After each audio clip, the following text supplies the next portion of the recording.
a Proxmark III. It's a more of a grown-up version of the flipper. This is a HackRF. So this is basically a listening device. It's a listening and a transmitting device. Yeah, this phone is an Obelisk One. It's by an Obsidian Intelligence Group, and it's a hardened Android phone. I think that Ryan Montgomery popularized this. Mine doesn't have a lot of the funny antennas on top of it, but this has been part of my everyday carry since it came out. Mostly what I use it for, though, is friends that live in condominiums or apartment buildings that have fobs.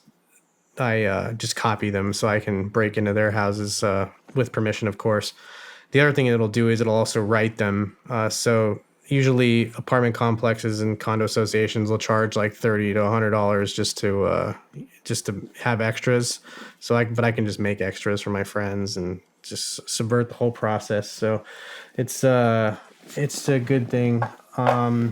This is a Proxmark III. It's a more of a grown-up version of the flipper, but it deals with near-field communication, RFID devices or chips. It has Bluetooth power. I think is it on here? Yeah. So this one, I have the battery attachment that goes onto it, but you can use this to copy hotel keys. It'll read passports. You can use it to pretty much anything. I said the same fobs, apartment fobs that the flipper can access, but this is more of a grown-up version of the flipper. It just has a lot more functionality and extensibility than the flipper does. It's not as versatile. What can that do that the flipper cannot do? So I don't think, like for instance, the passport documents and stuff, I don't think that the flipper can do that. There may be a plugin or something that's some sort of firmware modification, but as far as I know, it doesn't support that. But this, I said, pretty much any type of wireless like access mechanism. The Proxmark, for a long time, this was the gold standard for all the NFC type. Said copying, writing, dumping. It all came from. This was like the device that most of us hackers used in order to do those types of attacks. But it said it doesn't. It lacks the IR capability and stuff that the flipper has. I also have this is a HackRF. I don't know if Ryan had the Portapack add-on onto it, but this is just a software-defined radio. I think I have some amount of power. I forgot which firmware I'm running on this one too, but this interface, like this, the HackRF itself, this is kind of an add-on that bolts into it, and it has another case. But when you buy the Portapack, then you kind of use this case and this interface. But it does everything from, I said it can send and receive ADS-B, which is airplanes, like when they go by, they have a beacon that they send, obviously, to tell air traffic control where they are, where they're positioned. But with a strong enough antenna, you can broadcast those types of signals as well. This is a telescopic antenna, but I don't think here within the studio we're going to have enough juice to do anything interesting with it.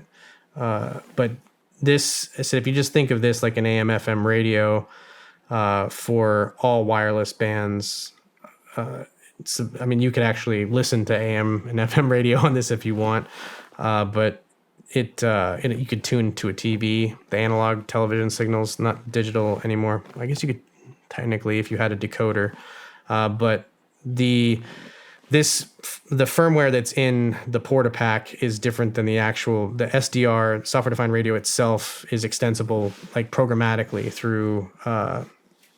Like you can use new radio, you can write custom applications that basically interface with this SDR and use it to decode.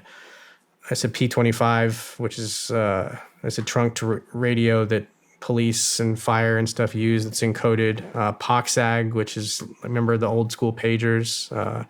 Sometimes restaurants use those to keep track of where orders are and where So this is basically a listening device. It's a listening and a transmitting device, so it does both. It's, What would you transmit? you could transmit those signals too. Like I could send a pager message. I could send. I could I could hook it up to a microphone and I could transmit. I could do ham radio off of this if I wanted to. You need a stronger antenna and more power, obviously, but yeah, I mean it's determined. And you said both for listening and for transmission.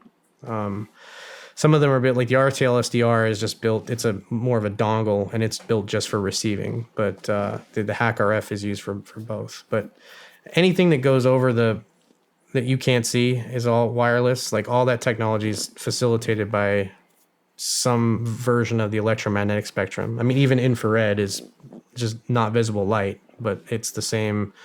It's that same kind of. And this picks all of that up. Yeah, it's got a very wide spectrum of frequencies that it can basically tune to. This one down here is, I forgot what, this is a spectrum analyzer, but, and this is just a battery operated one, but you can see it's just got like, I don't know where the camera would be, but you could tune that to, like I said, same thing, tune it to a radio frequency. You can see where the peaks would be. But that device is just all in one to just monitor frequencies. So, I mean, for somebody like me that has no idea what the hell you're actually talking about, what would you be monitoring with this and why? Well, let's say you had a wireless protocol that is existing like an off public band, like this, the FCC, like in our case, which is our governing body of Federal Communications Commission or whatever.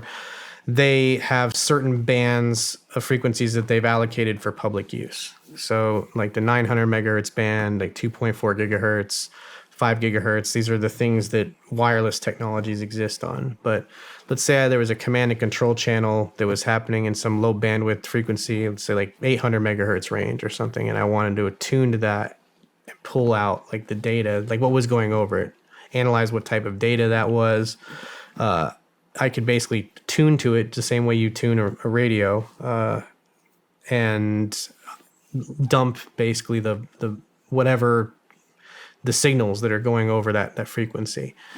So if you're doing a site survey or whatever, and you're looking at why, like, is a frequency busy or not? Is there lots of traffic? Because we're in those bands that I was talking about earlier that are public use, those are shared by all manners of devices. Like Bluetooth works over 2.4 gigahertz, but so does wireless, like Wi-Fi. Wi-Fi has, see, in the States, like there's a centering on the channel 1, channel 6, channel 11, and the bands kind of overlap, but you could just, the band width, which is the width of the band, kind of dumb that down. And so let's say you're in 20 megahertz or 40 megahertz hops, and you can actually see like, okay, how much traffic is, how much signal, what's the signal to noise ratio like on, this band in and of itself. So you can pull just signals out of there. I said, it's just like tuning your radio is the best way I can explain it.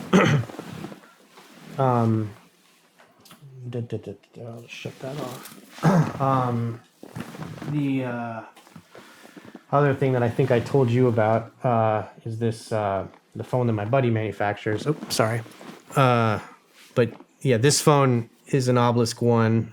It's by an Obsidian Intelligence Group, and it's a hardened Android phone that it has pretty much a lot of functionality that you would get within a laptop, but it's in a phone.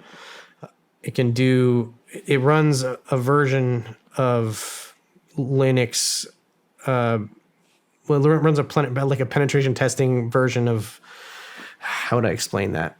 Because it is Linux, but it's designed for tablets and phones. It's called Andrax, and so you would use this for in the same way that you would use Kali Linux. I don't know if you're familiar with I'm not. that, but it's a distribution that's designed specifically for kind of hacker tasks. But this also supports software-defined radio, so it can do some of the similar things that the Flipper and the Proxmark and the HackRF do. But it's obviously a little more stripped-down version just because of the phone itself. But this phone is just available. Like when I go anywhere internationally, this is what I use to tether my communications through. It has a static IP address that's associated with it, so it never changes. So I always know kind of what it's like. If I want to contact it inbound, I know exactly what it's always going to be. Hey everybody, I'm Shawn Ryan. Click here to subscribe to the Shawn Ryan Show YouTube channel for the hottest and most compelling interviews that you will not see anywhere else. I've also made a playlist of all the previous SRS episodes so they're easy to find. You can find that right here.